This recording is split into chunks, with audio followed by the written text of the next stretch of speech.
This is Jocko Podcast number 48 with Echo Charles and me, Jocko Willink.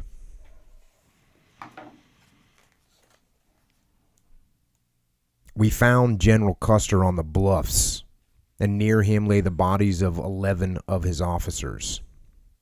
As a tribute to his bravery, the Indians had not mutilated General Custer, and he lay as if asleep. But all the other men had been most brutally mangled and had been stripped of their clothing. Many of their skulls had been crushed in, eyes had been torn from their sockets, hands, feet, arms, legs, and noses had been wrenched off. Many had their flesh cut in strips the entire length of their bodies, and there were others whose limbs were closely perforated with bullet holes, showing that the torture had been inflicted while the wretched victims were yet alive. There were 29 enlisted men missing from the field of blood, and they undoubtedly had been taken prisoners and perished at the stake while the Indians were celebrating their scalp dance on the night of the 25th in sight of my camp.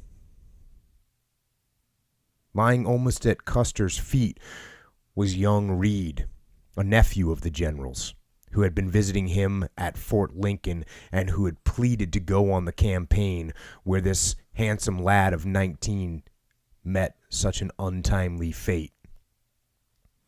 Within a few feet of the general lay his two brothers, Boston and Tom.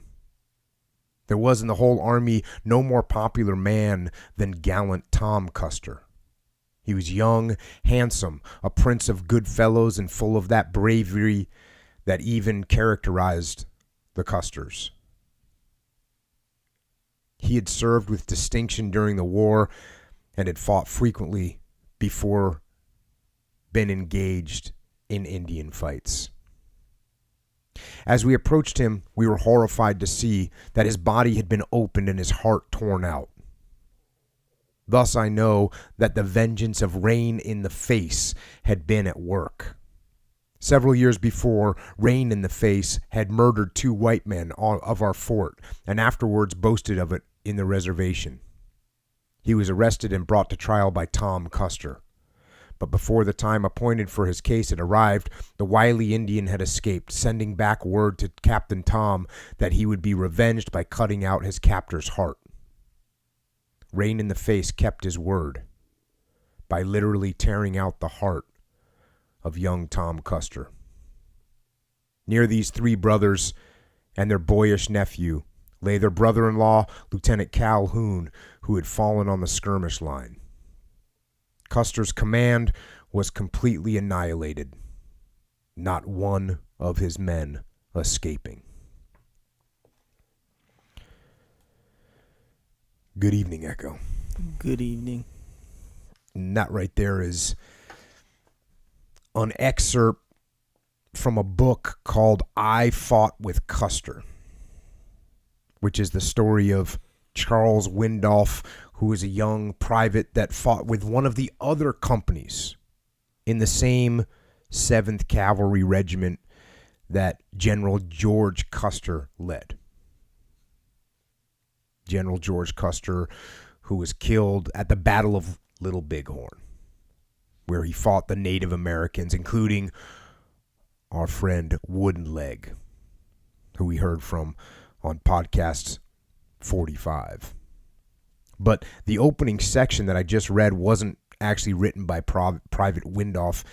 It is a section of an account that is written by a guy named Major Reno, who was one of the leaders of one of the other companies of men at the battle that they include in this book called I Fought with Custer.